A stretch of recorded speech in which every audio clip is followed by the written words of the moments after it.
unemployment, poverty, and climate vulnerabilities. Yet, President Bola Tinubu expressed fulfillment that through bold and necessary reforms, stability is returning to the economic climate. We have recorded notable achievement that reflect our commitment to cooperative federalism and inclusive development.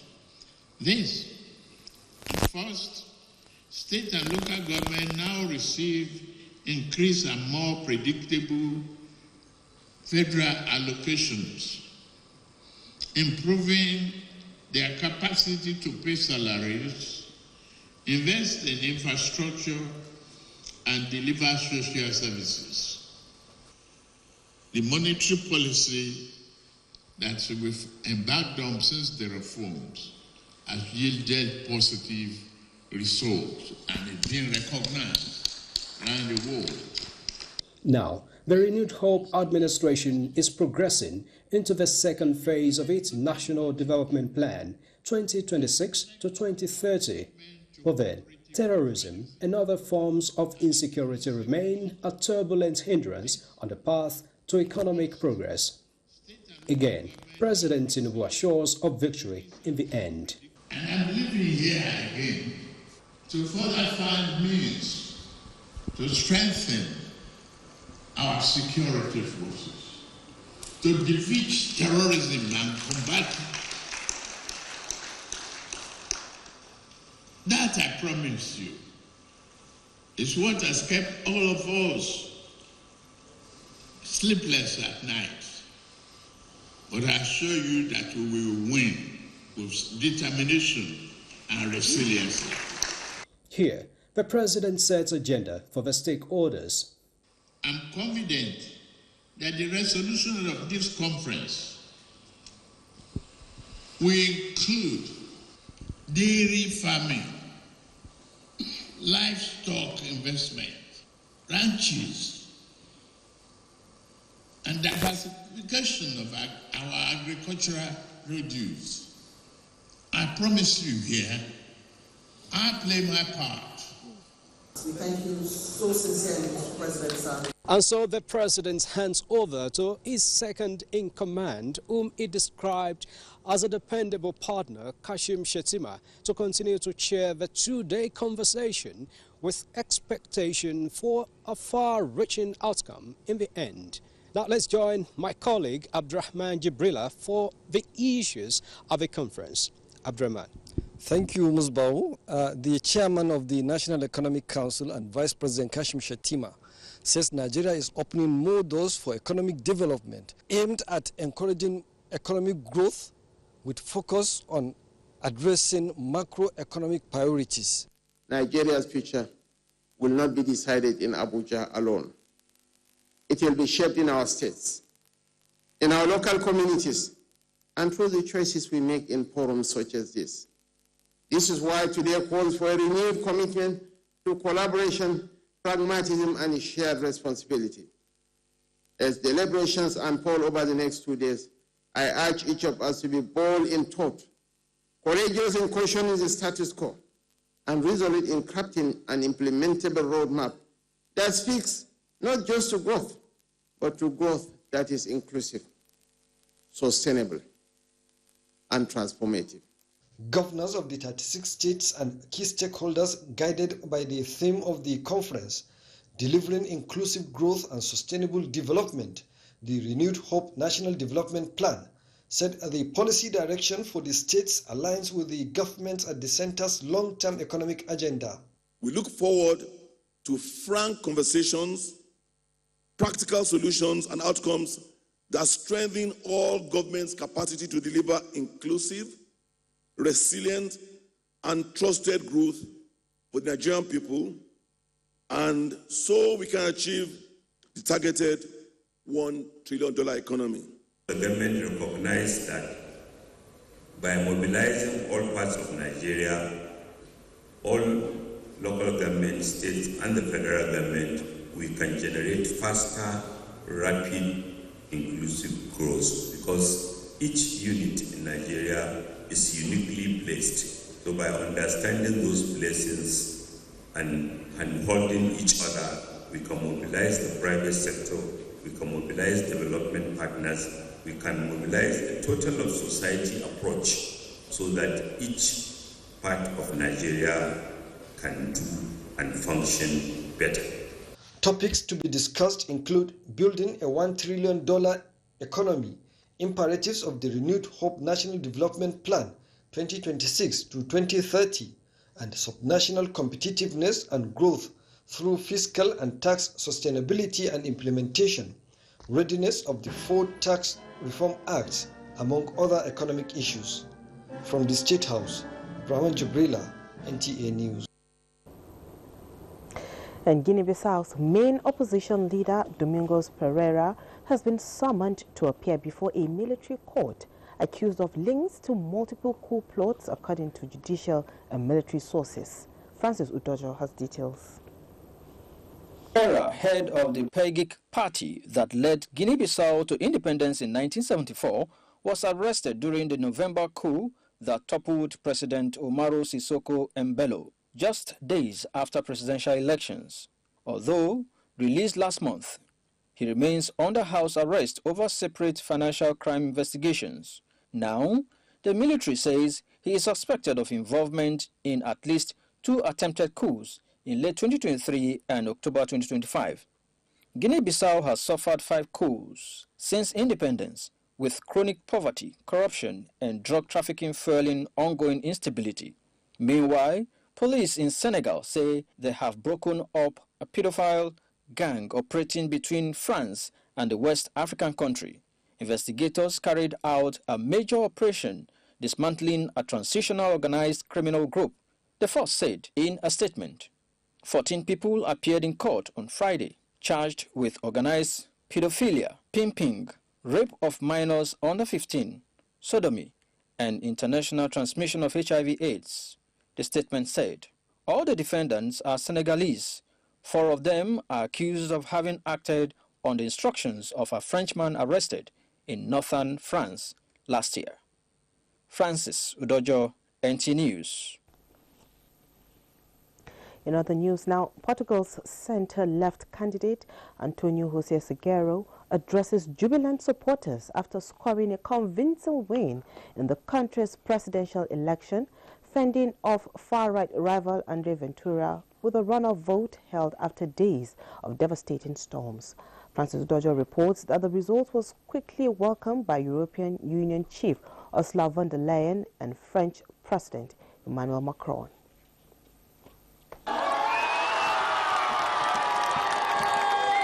With more than 99% of the ballots counted, Seguro had won 66.8% of the vote to Ventura's 33.2%.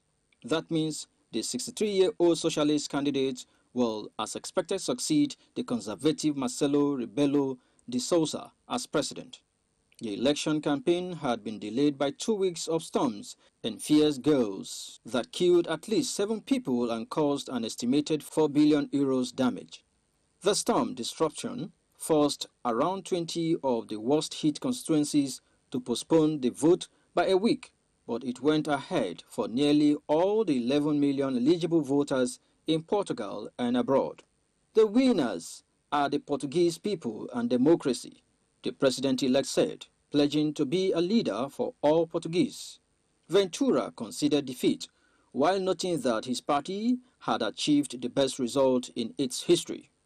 EU chief von der Leyen said Portugal had demonstrated its support for shared European, while Macron welcomed the result, saying he hoped to reinforce ties between the two countries. Meanwhile, Japanese Prime Minister Sane Takaichi says that she feels a heavy responsibility to make the country stronger and more prosperous after winning a landslide election victory. Report says her agenda for the 123 million people over the next 4 years includes higher defense spending, potentially changing the constitution, and tougher immigration rules despite a falling population. Francis Udojo, NTA News. In the town of Kenitra region and that of Larache province of Morocco have been submerged in flood water after recent heavy rainfall. More than 140,000 people in total have been evacuated as authorities attempt to bring the population to safety following disastrous downpours in the north of the country. Several provinces in northern Morocco were placed in weather alert warnings by authorities after heavy downpours over the past days flooded large parts of the zone. Reports say for some, the precautionary measures came too late. In Kasr El Kebir, several residents had to be rescued from roofs after the water levels rose quickly. The rain notably led the water level of Wadi Al-Makzin Dam to rise significantly. The increase is due to strong inflows from the Locust River Basin, raising concerns about potential flooding in nearby areas. The federal government says Nigeria's inland waterways cannot be built on weak systems and limited ambition, but on integrity, ethical leadership, as well as well-thought-out lawful reforms that align with national priorities. Minister of Marine and Blue Economy Adeboyega Oyetola stressed this at the opening of a two-day executive anti-corruption capacity building retreat for board members, management and area managers of the National Inland Waterways Authority in Abuja. Chukunonson Wabweze reports. With the theme, Strengthening Integrity and Revenue Systems in Inland Waterway Management, the workshop put together by the National Inland Waterways Authority, NIWA, in collaboration with the Independent Corrupt Practices and Other Related Offences Commission, ICPC, seeks to equip participants with the necessary skills and knowledge to detect, prevent and respond to corruption risks in revenue processes. The Minister of Marine and Blue Economy, Adeboyega Oyetola, in a message emphasizes the importance of system integrity in public institutions as a catalyst for good leadership, ethical conduct, and revenue generation. Every waterway, jetty, terminal, and right-of-way must be viewed through the lens of value creation within the bounds of the law and public interest. Quick wins are possible. Plugging obvious leakages, enforcing existing tariffs consistently, and deploying basic digital payment system can yield immediate gains. Collaboration with other government agencies, state governments, the private sector, and host communities will be essential to unlock these potentials and opportunities and also to manage risk. ICPC is willing and ready to work within the confines of its enabling law to help agencies such as yours to prevent corruption through various prevention tools of system study and review, corruption risk assessment, and capacity building. We must lead by example, speak truth to power, take responsibility for mistakes, reward ethical conduct, and make clear that corruption in any form has no place in our authority. We are working assiduously with the National Assembly to make sure that this act for Coast Guard is passed. Once that work is done, it will complement the efforts of our marshals, the Marine Police, to make sure that we cover the waterways very well. These participants are expected at the end of the two-day workshop to, amongst other things, be able to apply control tools in preventing revenue leakages, enhance transparency with digital and procedural safeguards, as well as promote ethical conduct and internal accountability mechanisms. Chukunonson Wabweze, NTA News. This is the news on NTA International. We'll take a short break. More reports when we return. Thanks for staying tuned. Now, in line with its obligations under the Paris Agreement, Nigeria is engaging stakeholders across government to ensure accurate and comprehensive reporting for its second biennial transparency report and fourth national communication to the UNFCCC. Charles Alpha reports that the mid-term review engagement, supported by the UNDP and the National Council on Climate Change, is aimed at collating updated information ahead of the report submission in December this year. The engagement, which will be followed by consultations with subnational stakeholders in Lagos, is aimed at harmonizing data and inputs required for the reports, with focus areas under the BTR, the Biennial Transparency Report, on greenhouse gas emissions reporting, mitigation actions, adaptation impacts, as well as financial, technical, and capacity building support received by the country. The midterm review provides a platform for stakeholders to supply accurate, up-to-date information that reflects Nigeria's climate action under the Paris Agreement's enhanced transparency framework. For the DG National Council on Climate Change, Tenyoye Majekodmi, Nigeria will submit a document that is transparent and reflects all international acceptable standards. As we exchange innovative ideas and strengthen collaboration within our institutions in terms of seamless data collection and information flow, I believe that this workshop will enhance your capacity on the subject and in the long run strengthen weak institutional of the overall arrangement. The National Council on Climate Change cannot do this alone. We do not have information. We have to build that mutual trust, put commitment into this and also report transparently. At the end of the engagement with the MDAs, the subnational engagements will be next, with expectation of deepening participation and ensuring that state-level actions and impacts are fully captured as Nigeria positions itself to submit a comprehensive and credible climate report to the UNFCCC in December 2026. What it takes is to start early, so we're starting in February with a target of completing this exercise by July, August this year. We have improved on the coverage of the categories that are emitting greenhouse gases in Nigeria. Charles Alpha, NTA News.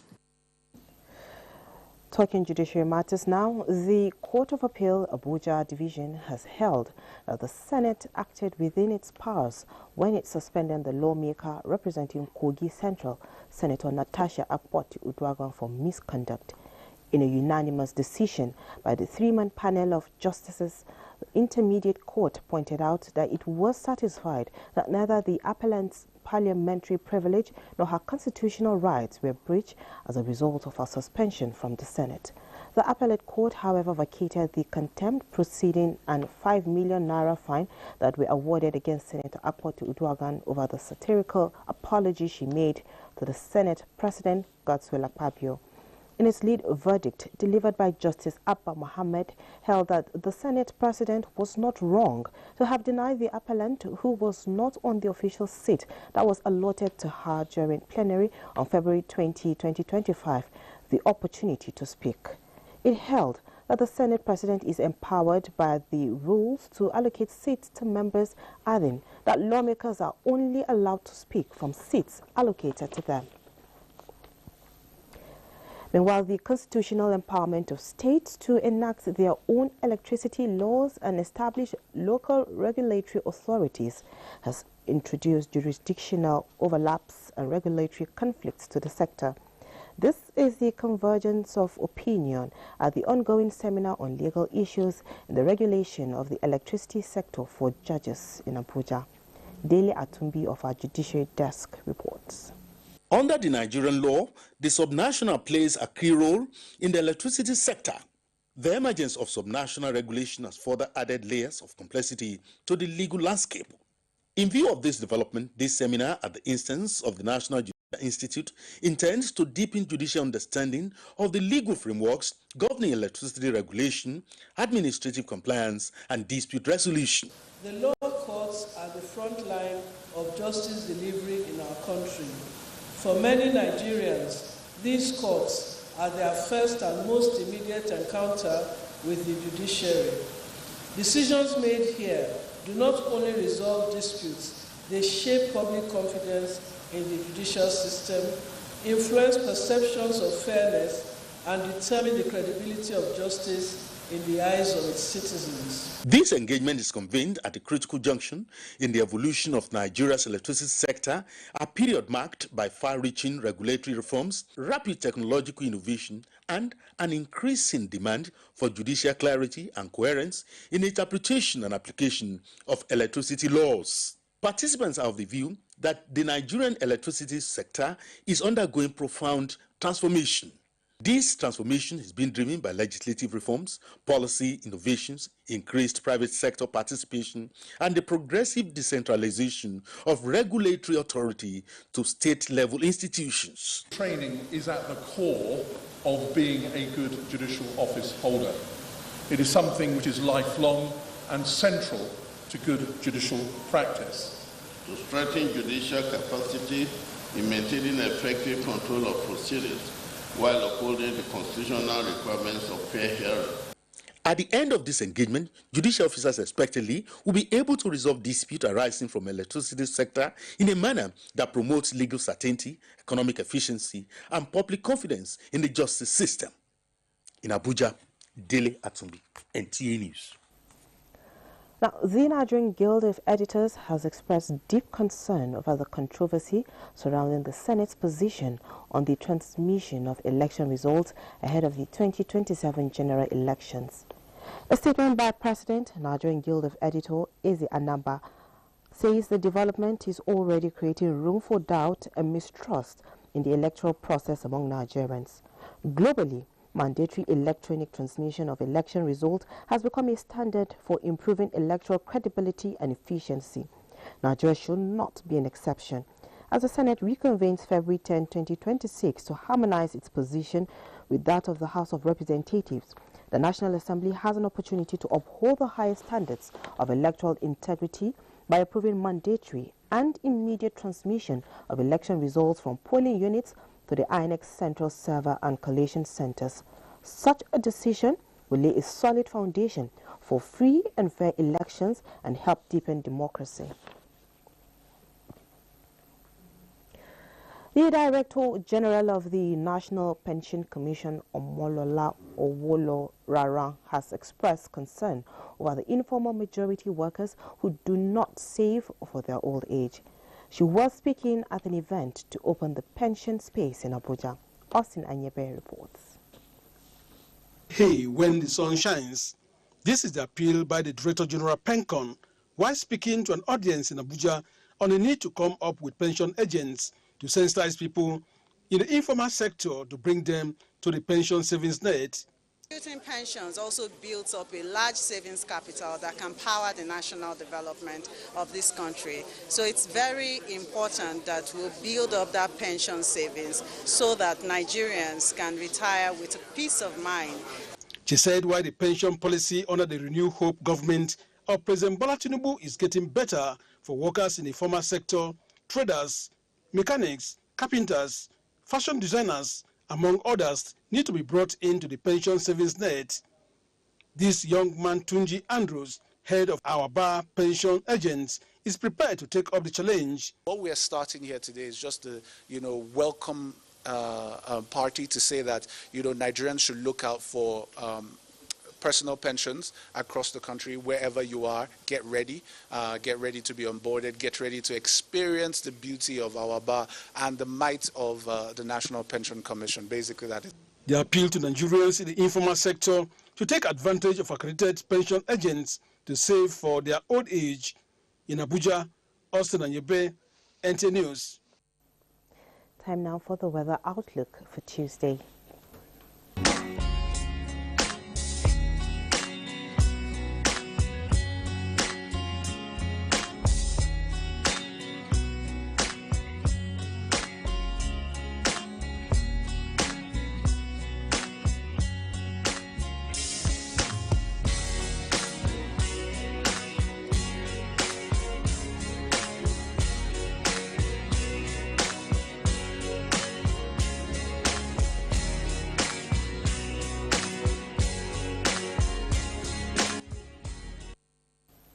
And that concludes the news at this time. I am Frama Panyi, and Bamidele John has been the sign language interpreter. Thanks for watching.